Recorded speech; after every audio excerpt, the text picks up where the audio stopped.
Hello everyone, আসসালামু আলাইকুম সবাইকে। আজকে আপনাদের জন্য নিয়ে এসেছি একদম গ্রামের ঘ্রাণ ভরা রেসিপি, করলা দিয়ে শিং মাছের পাতলা ঝোল, সাথে পাবদা মাছের ভুনা। গরম গরম ভাতের সাথে এই ঝোলটা হলে আর কিছুই না। এক প্লেট ভাত কখন যে শেষ হয়ে যাবে টেরই পাবেন না।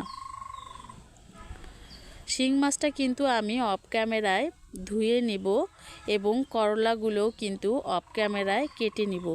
শিং মাছটা খুব সুন্দর করে ধুয়ে নিয়েছি এবং করলাগুলো খুব সুন্দর করে কেটে পরিষ্কার করে ধুয়ে নিয়েছি। এখানে আলুও নিয়েছি। শিং মাছে কিন্তু প্রচুর পরিমাণের তেল হয়েছে। আর শিং মাছ কিন্তু খুবই পুষ্টিকর আর অসুস্থ মানুষের জন্য খুবই উপকারী একটা মাছ। আজকে আমি একদম পাতলা ঝোল করব, যেন ভাতের সাথে মিশিয়ে খেতে মজা লাগে।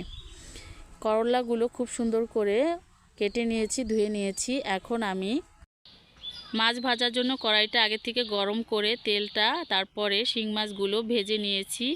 তারপরে কিন্তু পাবদা মাছগুলো ভেজে নিব। তো শিং মাছগুলো ভাজা হয়ে গিয়েছে, একদম হালকা করে ভেজে নিয়েছি। এখন পাবদা মাছগুলো ভেজে নিব। তো পাবদা মাছগুলো ভাজার সময় কিন্তু সাবধানতাভাবে ভাজতে হবে। এগুলো কিন্তু একটু ফোটে সাধারণত, যেহেতু গায়ে একটু তেল তেল ভাব থাকে। তো দেখো, পাবদা মাছে এবং শিং মাছে কিন্তু প্রচুর পরিমাণে তেল হয়েছে। আর মাছের তেল কিন্তু খুবই পুষ্টিকর একটা খাবার, ছোট বড় সকলের জন্য, শরীরের জন্য খুবই উপকারী। তো দেখো, মাছগুলো ভাজা হয়ে গিয়েছে। আগে এই পর্যায়ে আমি পাবদা মাছগুলো ভুনা করে নিব। তো ভুনা করার জন্য এখানে কাঁচামরিচ আর পেঁয়াজ দিয়ে দিয়েছি পরিমাণ মতো তেল দিয়ে। তো এগুলো হালকা করে একটু ভেজে নিব। তারপর এখানে একটু বাটা মশলা অ্যাড করে দিব। পেঁয়াজ আর রসুন একসাথে বাটা ছিল, সেগুলো দিয়ে দিলাম 2 চামচের মতো। তারপরে দিয়ে দিব 1 চা চামচের মতো হলুদের গুঁড়ো। সবগুলো উপকরণ একটু মিক্স করে নিব। শেষ পর্যায়ে দিয়ে দিব লবণ আর হলুদের গুঁড়ো। তো তোমরা যে যেরকম ঝাল খেতে পছন্দ করো এখানে অ্যাড করে নিতে পারো। এখানে প্রায় 1 চা চামচের মতো শুকনো মরিচের গুঁড়ো অ্যাড করে দিলাম, ঝাল শুকনো মরিচের গুঁড়ো।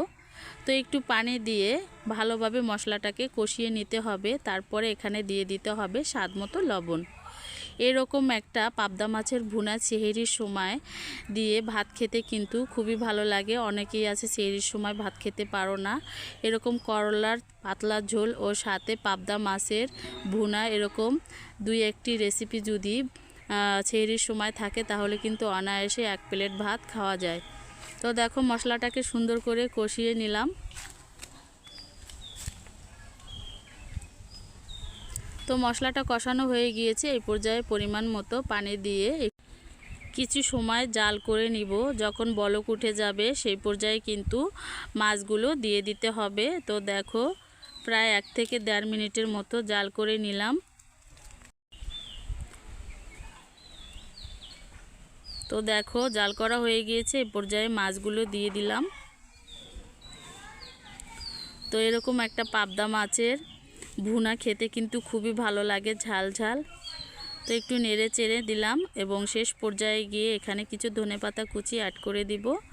আর ধনেপাতাটা দেওয়ার পরে কিন্তু জাল দেওয়া যাবে না। ধনেপাতা দেওয়ার পরে কিন্তু জাল দিলে ধনেপাতার যে একটা ফ্লেভার, ঘ্রাণ থাকে, সেটা কিন্তু চলে যায়।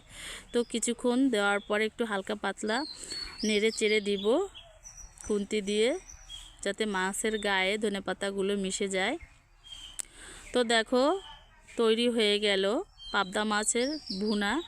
তো পাবদা মাছের ভুনা হয়ে গেছে। এই ক্ষেত্রে এখন আমি চলে যাব করলার পাতলা ঝোল রান্না করার জন্য। তো পাতলা ঝোল রান্না করার জন্য এখানে কাঁচা মরিচ, পেঁয়াজ কুচি দিয়ে দিয়েছি পরিমাণ মতো, আর দিয়ে দিয়েছি তেল পরিমাণ মতো। তো সবগুলো উপকরণ দিয়ে খুব সুন্দর করে মশলা দিয়ে কষিয়ে নেব। আর এখানে প্রায় 2 চা চামচের মতো পেঁয়াজ বাটা আর রসুন বাটা দিয়ে দিয়েছি। আর দিয়ে দিলাম 1 চা চামচের মতো হলুদের গুঁড়ো,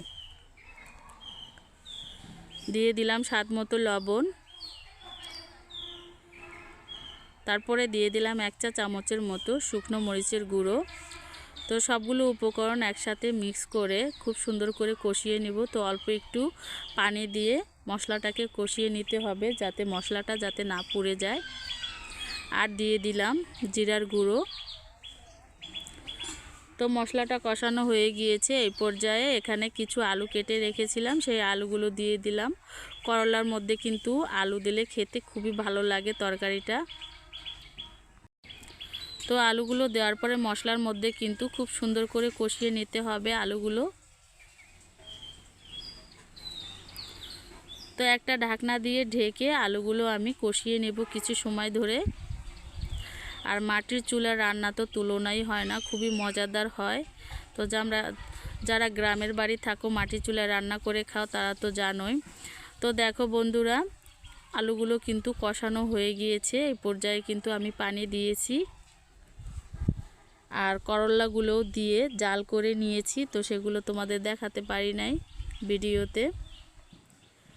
তো যখন আলুগুলো সেদ্ধ হয়ে গিয়েছে সেই ক্ষেত্রে এখানে কিন্তু করলাগুলো দিয়েছি আমি।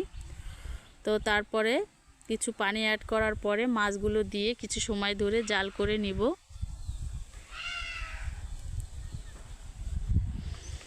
তো মাছ দেওয়ার পরে কিছু সময় ধরে জাল করে নিতে হবে। তো মাটির চুলায় আগুন দেখতে কিন্তু ভালোই লাগে, চারপাশটা কিন্তু আগুন বের হয়ে যাচ্ছে।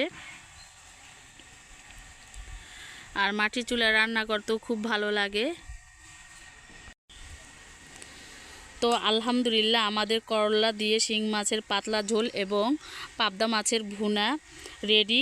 দেখতে কি সুন্দর রং হয়েছে। আপনারা যদি গ্রামের স্বাদ রান্না পছন্দ করেন তাহলে অবশ্যই এই রেসিপিটা ট্রাই করবেন।